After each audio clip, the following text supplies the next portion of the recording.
It was very hard at the first show to convince that, for example, the pet shops and shops that are trying to specialise in reptile keeping, etc., that this show might be a good place for them to expose themselves to that market.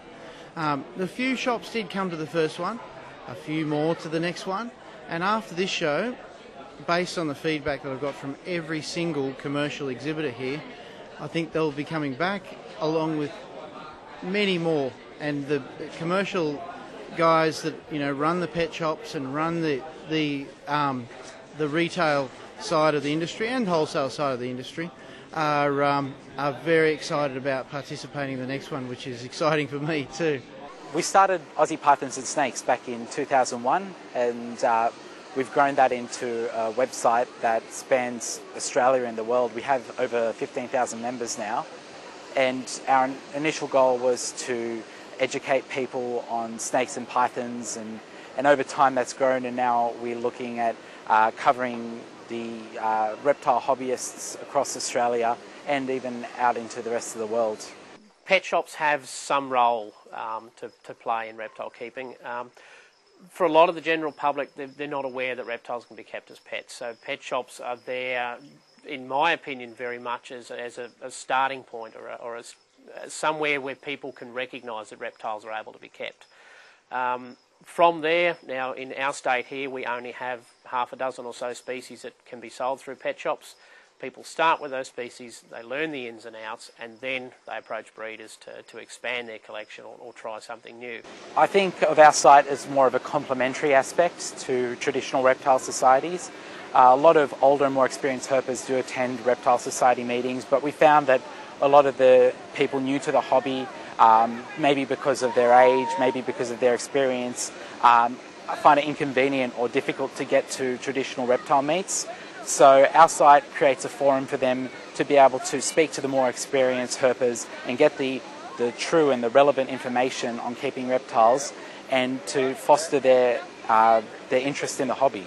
I believe in this industry, customer service is a huge thing. If you don't have customer service, then you're not going to sell a product. Our customers, we feel we give them as much advice and a great service, and we do our best to give them the information that they need, so that then they will therefore be happy with their purchase, leave and then tell somebody else, and that's how we're going to get our clientele, through word of mouth, and there's no better advertising than word of mouth. And I believe our clientele is just growing and growing, so we're really happy with that. And I think your service has to be 100%. It doesn't matter how good or how bad the product is. If there's no service, there's no product.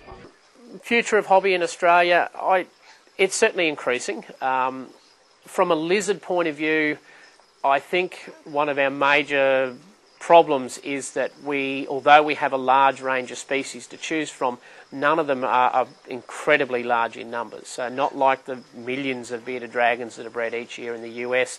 I don't think Australia is 10 years from that at this stage.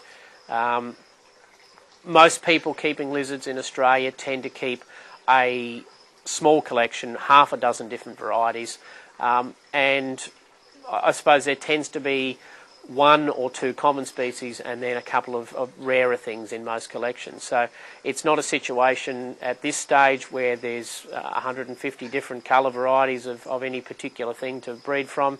Morph breeding in lizards, although there's some interest there, the number of choices that we've got are just not there at this stage. Knobtail geckos are probably the exception there, but even then they're not bred in quite the numbers that they are overseas to be able to establish some of these mutations. And I suppose a lot of the legislation doesn't allow for it. In Queensland here, it's actually technically illegal to knowingly breed a mutation of a reptile. It doesn't stop anybody doing it, but it is to some degree a little bit of a problem. Things like albino blue tongues are becoming a little more prevalent, but it really just depends on what happens with that legislation as to whether or not they make that a more suitable thing to do, or whether it still remains technically illegal. So I don't see in the very short term that we're going to have 1 million bearded dragons bred a year. I think we're still 10 years behind the United States in terms of the physical numbers of reptiles being kept by people. But as people's houses get smaller and their times become less, they're going to move into reptiles and away from dogs and cats to some degree, because their space and time demands that. So it's getting there. I think 10 years' time it'll be interesting to see just where we stand in terms of the number of reptiles being kept. At this stage it's still a little less than the people keeping birds, but I think it will overtake certainly bird keeping within a fairly short period of time.